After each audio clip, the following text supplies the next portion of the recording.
की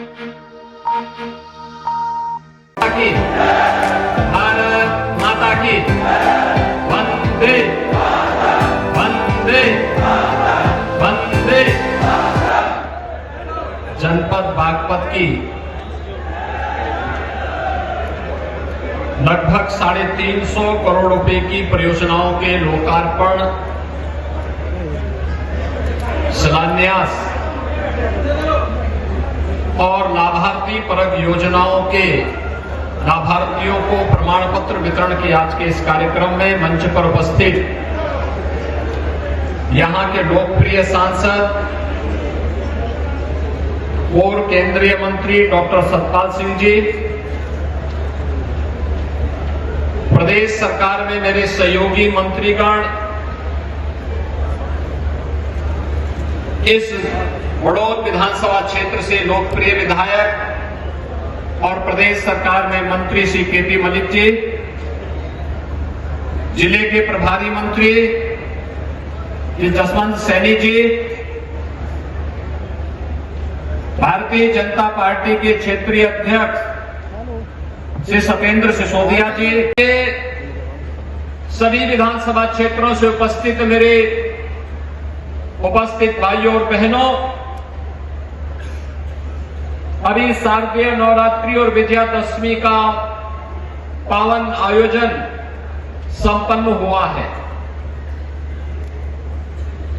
बागपत विकास की एक नई ऊंचाई को छूने के लिए उतावला दिखाई दे रहा है और आज सबकी उपस्थिति और उत्साह इस बात का प्रमाण है। इस अवसर पर मैं आप सबका हृदय से अभिनंदन करता हूं, स्वागत करता हूं।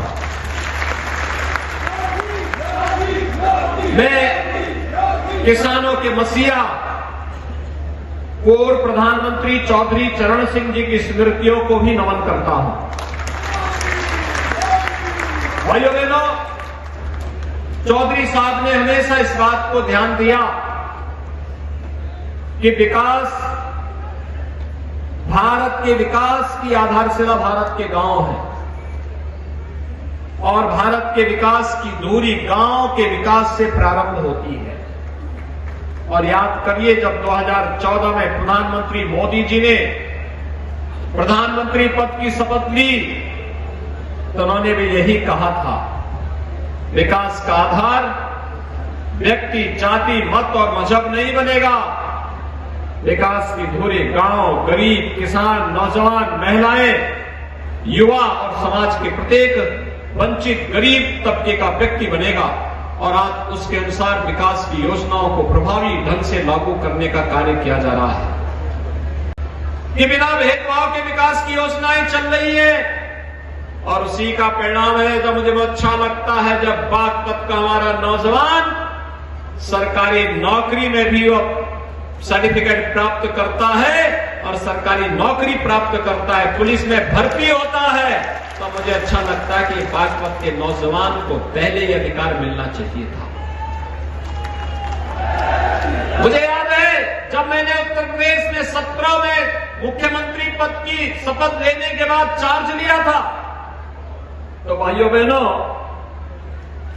एक भर्ती हमारी ऐसी हुई थी जिसमें एक ही गांव के, बागपत के एक ही गांव के 27 नौजवान भर्ती हुए थे। 27 नौजवान। मैंने तब पूछा था कि क्या इससे पहले भी बागपत के नौजवान भर्ती होते थे, तो मुझे बताया कि साहब 20-25 सालों में तो यहाँ के नौजवानों को जगह ही नहीं मिलती, भेदभाव का शिकार हो जाता था। और आज भाइयों बहनों, मैं आप सबको आश्वस्त करने के लिए आया हूं, ये नए भारत का नया उत्तर प्रदेश है। भेदभाव किसी के साथ नहीं होगा, विकास की योजनाएं भी प्रभावी ढंग से लागू होंगी और अराजकता और गुंडागिर्दी फैलाने की छूट भी किसी को नहीं होगी। मूल्य का हर हाल में भुगतान होगा, अन्यथा आरसी कटने की तैयारी हम लोगों ने उन लोगों की कर दी है जो लोग गन्ना मूल्य का भुगतान, फिर हम लोग स्वयं ही सारी चीनी जब्त करके उस चीनी मिल को बेच करके उन चीनी गन्ना जितना भी चीनी होगी उसको बेच करके गन्ना मूल्य का भुगतान हर हाल में कर रही है, हर हाल में कराने की व्यवस्था कर रखी करती है। पूरी व्यवस्था, चिंतित होने की आवश्यकता नहीं है। डबल इंजन की सरकार अन्नदाता किसानों के साथ में है। और बागपत चीनी मिल के लिए भी हम लोगों ने अपने कार्य, योगेश दावा ने भी मुझे प्रस्ताव दिया। और भाइयों बहनों, आज यही कहने के लिए मैं आज आपके पास आया हूं, हमें विकास के लिए कार्य करना है। आज आप देखिए ना, पहले कोई सोचता था यहां हाईवे बनेगा, Delhi, Baraut, Dehradun greenfield express highway बन रहा है। एकदम 2 घंटे के अंदर इस दूरी को तय कर देंगे। यह विकास लाएगा, डेवलपमेंट, रोजगार सृजित करेगा, नौजवानों के प्लान को रोकेगा, घर पे ही लोगों को कार्य मिलेगा। यहां की जमीन के दाम आसमान छूते हुए दिखाई देंगे। दिल्ली से बागपत होते हुए सहारनपुर वाला मार्ग विवाद था, वर्षों से विवाद था, कोर्ट में मामला चल रहा था। हमने कहा न्यायालय का मामला जब आएगा तब आएगा, पहले काम करो, सड़क बना दो, बाकी पैसा जो होगा देखा जाएगा, भुगतान करेंगे। लेकिन पब्लिक को क्यों परेशान होने दें? ये सरकार और कॉन्ट्रैक्टर जूझेगा, न्यायालय जिसके पक्ष में फैसला देगा, हमारे पक्ष में देगा तो हम पैसा ले लेंगे, और अगर कॉन्ट्रैक्टर के पक्ष में देगा भुगतान करेंगे, देखेंगे। लेकिन पब्लिक को परेशान नहीं होना चाहिए। और भाइयों बहनों, इसीलिए मैं आज आया हूं यहां पे। बागपत का नौजवान जब ऊर्जावान है, आप सोचिए सतपाल सिंह अगर पढ़े लिखे नहीं होते तो क्या ये पुलिस कमिश्नर हो पाए होते क्या? लेकिन आज भी उन्होंने पुलिस की भाषा बोलनी बंद नहीं की। आज सांसद हैं, सांसद के रूप में अच्छा काम कर रहे हैं, विकास के लिए जूझते हैं। लेकिन यहां पे आपके पूर्वजों ने कॉलेज बनाया, तो कॉलेज के माध्यम से यहां के नौजवान पढ़ लिख गए, विकास कर रहे हैं, अच्छी सोच के साथ दुनिया को देखा है, तो वो विकास यहां भी आना चाहिए। और विकास की इस योजना को आगे बढ़ाने के लिए मैंने इसीलिए कहा है कि जनता वैदिक कॉलेज अगर जमीन के मानक पूरे हैं और प्रबंधन तैयार है, वे प्रस्ताव दे दें, सरकार को सौंप देंगे तो सरकार इसी को एक विश्वविद्यालय बना देगी। भाइयों बहनों, नए विषय आ जाएंगे, सारे विषय जो चल रहे हैं इसको तो हम ऐसे ही चला देंगे, ऐसे ही चलेगा। साथ साथ नई चीजों को भी समावेश कर देंगे बागपत के लिए, आसपास के जनपदों के लिए। अब उत्तर प्रदेश, पहले चरण में हम लोग जब आए थे, हमारे पास 6 कमिश्नरी ऐसी थी जिसमें एक भी विश्वविद्यालय नहीं था। भाइयों बहनों, आज के दिन पे सभी कमिश्नरी के लिए हमने एक विश्वविद्यालय खोल दिया है, हर कमिश्नरी में एक विश्वविद्यालय। और अब हम लोग चल रहे हैं जैसे 1 डिस्ट्रिक्ट 1 मेडिकल कॉलेज, बागपत के मेडिकल कॉलेज के शिलान्यास के लिए भी हम बहुत शीघ्र आने वाले हैं। आज तो चूंकि बड़ौद में कार्यक्रम था,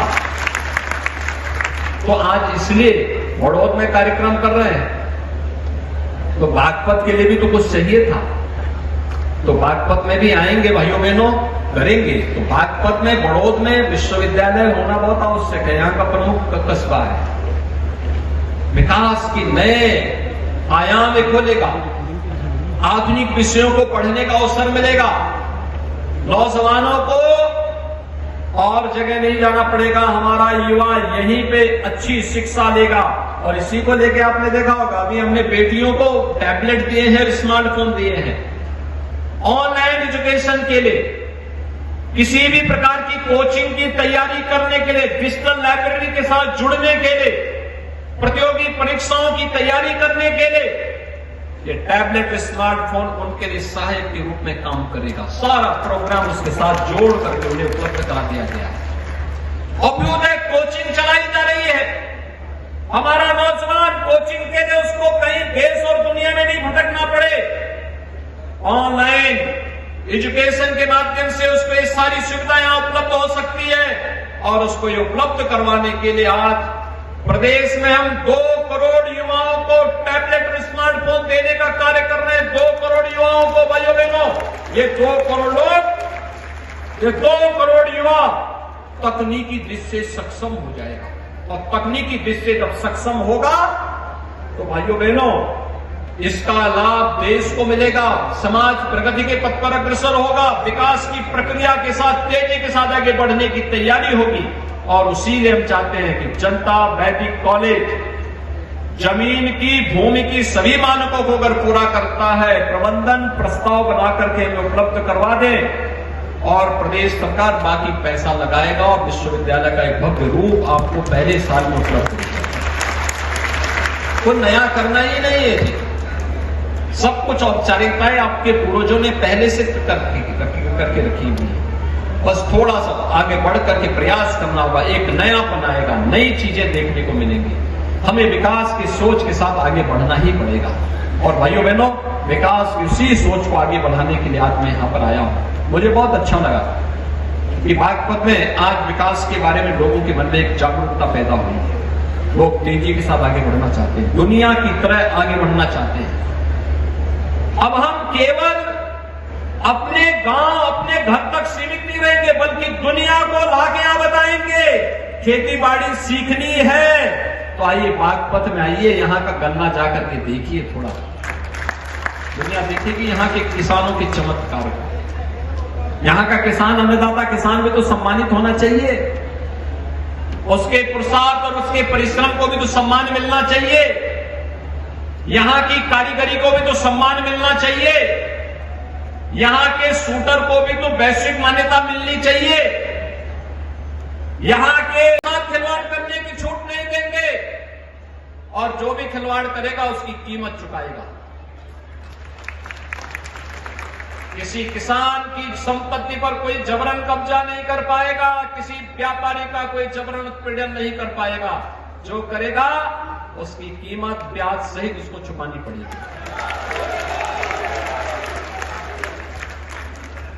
किसी नौजवान के जीवन के साथ खिलवाड़ करने की छूट भी किसी को नहीं होगी। जो करेगा तो जीवन भर पछताएगा भी, क्योंकि ये युवा ऊर्जा से भरपूर है, प्रतिभा संपन्न है। इसकी ऊर्जा और इसकी प्रतिभा का लाभ हमें प्रदेश और देश के विकास में लेना है। इसलिए उस युवा को अवसर मिलने चाहिए और उसी अवसर के लिए रमाला चीनी मिल, जो चौधरी चरण सिंह जी की चीनी मिल, उनकी कर्मभूमि की चीनी मिल, कभी नहीं किसी ने ध्यान दिया। हमारी सरकार आई, ये डबल इंजन की सरकार ने छपरौली चीनी मिल के पुनरुद्धार का कार्य करके चौधरी साहब को श्रद्धांजलि अर्पित की। और भाइयों बहनों, मैं आज आप सबको यही आश्वस्त करने के लिए आया हूं। बागपत की चीनी मिल के लिए भी सतपाल सिंह जी ने भी कहा है, इससे पहले भी हमारे सामने उन्होंने कई बार प्रस्ताव रखा है। हमने कहा हम एक एक करके सभी को लेने जा रहे हैं। चीनी मिल के उतना एक्सपेंशन करेंगे, गन्ना की उपलब्धता, और मैं आज देख रहा था क्या शानदार गन्ना है।